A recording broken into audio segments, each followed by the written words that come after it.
Dans cette leçon, on va étudier les coordonnées et je l'ai intitulé repérage. Je commence par le premier système de coordonnées. Ce sont les coordonnées dites polaires. Un point M peut être repéré par le rayon OM et l'angle θ de rotation. Donc R et θ s'appellent les coordonnées polaires. Voilà un petit schéma. Voilà un point M qui se meut sur cette trajectoire. Les variables ici sont OM, la longueur OM peut changer, et aussi l'angle θ de rotation.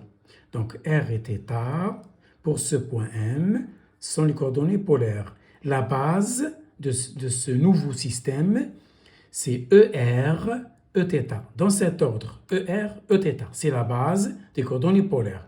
Donc, le vecteur position, ou bien le rayon vecteur, c'est OM égale RER. Il faut toujours chercher le vecteur position. Donc, vous pouvez en déduire la vitesse, l'accélération, la trajectoire, tout le reste. L'essentiel, c'est OM, vecteur. Donc, sa norme, c'est R. Il est ici, OM, il est dirigé selon ER. Donc, ça s'appelle le vecteur position. Il faut le connaître par cœur. Voilà le petit schéma qui illustre. IJ, c'est la base des coordonnées cartésiennes, déjà vues au lycée. Le vecteur vitesse d'un point M par rapport à un référentiel R, c'est la dérivée du vecteur position, défini tout à l'heure, dans R. Donc, c'est D de R dans R fois ER plus R dE. Donc, c'est-à-dire je dérive ce produit. Je dérive F fois G, les maths, R fois ER. Même le vecteur ER se dérive parce qu'il change. Il n'est pas constant dans R. Ça me donne dérivée de R, c'est R point, ER plus R, la dérivée de R dans le temps. Donc l'astuce ici, il faut intercaler la variable θ, dθ. Je divise et je multiplie, je ne change rien. Je ne change rien. dθ sur dt, c'est θ point, c'est la vitesse angulaire. Et la dérivée de ER par rapport à dθ, c'est Eθ. Voilà, je les ai mentionnés ici. Vous allez les montrer aux travaux dirigés. D de ER par rapport à θ, c'est Eθ. Et la dérivée de Eθ par rapport à θ, c'est moins ER parce que l'espace est bien orienté ici. Ça y est, ER, Eθ. C'est ça la passe directe. ER, Eθ. Comme IJ. IJ, ce n'est pas JI. C'est moins JI. Attention. La même chose ici. Donc, on vient de définir le vecteur position. C'est OM égale RER. Il faut l'apprendre par cœur. Par dérivation, j'obtiens la vitesse. Donc, la vitesse d'un point M. En coordonnées polaires, c'est la variation de la position R plus R fois la variation de l'angle θ. C'est-à-dire la vitesse angulaire. Θ point, c'est oméga, c'est la vitesse angulaire. Je passe au vecteur accélération. Par définition, l'accélération d'un point M par rapport à un référentiel R, c'est la dérivée du vecteur vitesse, toujours dans R. La dérivation se fait dans R. Je prends la quantité trouvée tout à l'heure, celle-là, regarde ici, l'expression de la vitesse, je la dérive. Voilà, étape par étape, par étape, par étape, et j'aboutis à cette relation. Une quantité suivant ER plus une quantité suivant Eθ. Donc, remarquez une chose, en coordonnées polaires, l'accélération possède deux composantes. Une composante radiale suivant ER, c'est celle-là, c'est R seconde moins R θ point au carré, plus une composante orthoradiale, c'est-à-dire selon le vecteur Eθ. Donc l'accélération, elle possède deux composantes, comme la vitesse. Le vecteur vitesse tout à l'heure, il a R point, c'est la vitesse selon R, et R θ point suivant Eθ. Ça y est. Et je passe au deuxième système de coordonnées. C'est un cas particulier. Les coordonnées cylindriques. Les coordonnées cylindriques. C'est quoi les coordonnées cylindriques? C'est les coordonnées polaires plus Z, plus l'altitude Z, la côte Z, la hauteur Z. Donc, un point M en coordonnées cylindriques est repéré par trois choses. Rho, phi, Z. Rho, phi, Z. Rho, phi, Z. Ce sont les coordonnées, les coordonnées du point M en coordonnées cylindriques. Le vecteur position, il est défini de cette manière. OM égale rho euro plus Z K. C'est quoi euro? Donc, voilà l'angle phi. Donc, je peux tourner dans ce sens. Voilà le point M étudié. Il peut tourner sur l'angle phi. Dans le plan OX, OY. C'est l'angle phi. Le vecteur, là, c'est euro. c'est quoi ρ? C'est la projection de M.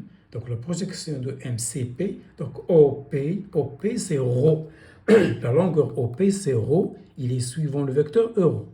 Donc j'ai phi, euro. Voilà, je les ai translatés. Euro, je le mets au voisinage de M, c'est euro. Voilà. L'angle θ phi, elle est repérée par E phi. Voilà, E phi, euro, E phi, et EZ ou bien K. Ça, c'est la base des coordonnées cylindriques. En coordonnées polaires, j'ai 2, ER, Eθ. En coordonnées cylindriques, j'ai 3 coordonnées dans cet ordre. Euro, Eθ, E phi, euro, E phi, EK, ou bien K. Dans cet ordre. Euro, E phi, EZ ou bien K. Ça y est, c'est la base des coordonnées cylindriques. Les voilà ici. Euro, E phi et EK. Voilà le point M. Ça y est, apprenez que OM égale ceci, en coordonnées cylindriques. Le vecteur vitesse, j'applique la définition et je dérive la quantité de tout à l'heure. Comme tout à l'heure, je fais les dérivations, le facteur K est une constante, et je trouve ceci. Donc ici, le vecteur en coordonnées cylindriques, il a 3 composantes. Rho point, rho phi point et Z point. C'est le vecteur vitesse en coordonnées cylindriques. Les coordonnées cylindriques, c'est un cas général des coordonnées polaires. Les coordonnées polaires, il y en a deux variables. Tandis qu'en coordonnées cylindriques, il y a 3. Et l'accélération, la même chose. Je dérive ce vecteur vitesse toujours dans R. La dérivation se fait dans R. Le repère R, c'est OX, OY, OZ. C'est le repère du laboratoire. Et j'obtiens l'accélération. Voilà, elle a 3 composantes. Une composante suivant E phi, c'est ρ seconde moins ρ phi point au carré, plus de ρ point phi point plus ρ phi seconde selon E phi plus Z seconde suivant K. C'est ça l'accélération en coordonnées cylindriques. Ça y est. Et je passe au 3e système de coordonnées. La prochaine fois, on va faire une vidéo pour les exercices. Les coordonnées sphériques.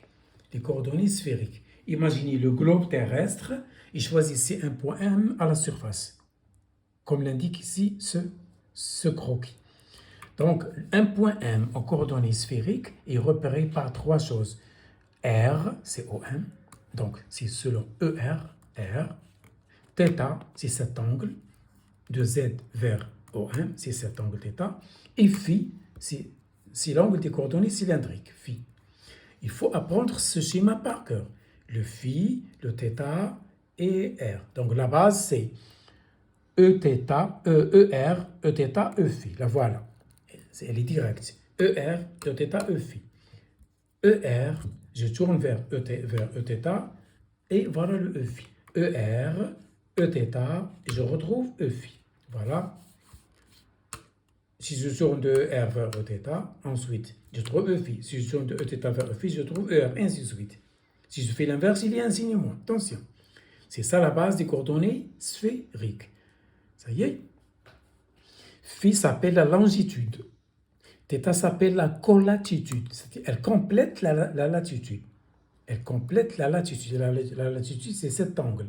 C'est entre OY et OM. C'est ça la latitude. Mais θ, c'est la colatitude. Elle complète la latitude. R, c'est le module de OM avec flèche. Ça y est. Pour chercher le vecteur vitesse, qu'est-ce qu'on fait? À un instant dt, une petite variation du vecteur OM résulte de 3 variations. La variation suivant ER, suivant Eθ, suivant E phi. Donc, si je fais varier OM, cela résulte de 3 variations. Selon ER, selon Eθ, selon E phi. Une variation suivant OM, c'est dr. Voilà, je me déplace suivant OM. Donc, un petit déplacement DOM, c'est dr, suivant ER, plus un petit déplacement suivant θ. Voilà, je l'ai schématisé ici. Voilà, je tourne ici, voilà R, voilà θ. C'est cet angle S. Et S, c'est R fois dθ. Et le voilà. Donc, voilà le changement DOM suivant Eθ. Voilà le changement, la variation DOM suivant ER. Plus la variation suivant E phi. Regardez ici. Voilà, je l'ai schématisé ici. Voilà l'angle phi, c'est dans ce plan. Une variation de E phi, c'est cet arc. Cet arc, c'est ce rayon fois cet angle. Et c'est quoi ce rayon? C'est la projection de R. La projection de R, c'est R sin θ. Le OM, si je le projette ici, je retrouve ici θ.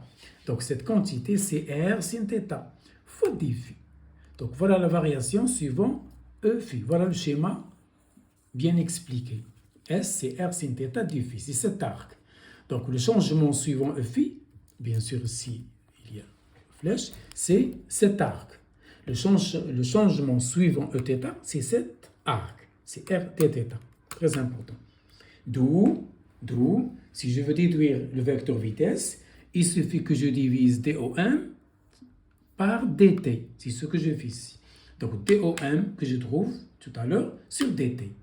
C'est d de R sur dt, c'est-à-dire R point plus ceci suivant E phi. Et je trouve le vecteur vitesse R point, Rθ point, R sin θ fois phi point. C'est ça, le vecteur vitesse en coordonnées sphériques.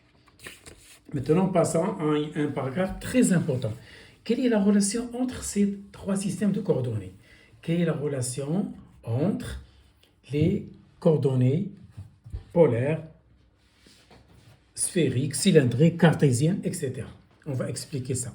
Donc, on va introduire une grandeur mathématique qui s'appelle le jacobien. Qu'est-ce que le jacobien? Le jacobien, c'est un déterminant liant deux systèmes de coordonnées différentes.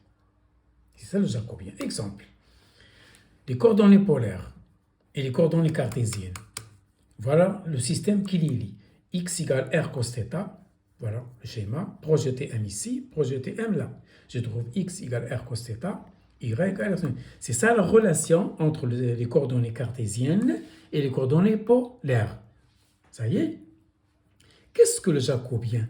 Le jacobien, c'est par définition, si la dérivée partielle de x par rapport à r, ensuite la dérivée de x par rapport à θ. Vous le mettez soit en ligne, soit en colonne, ça ne change rien.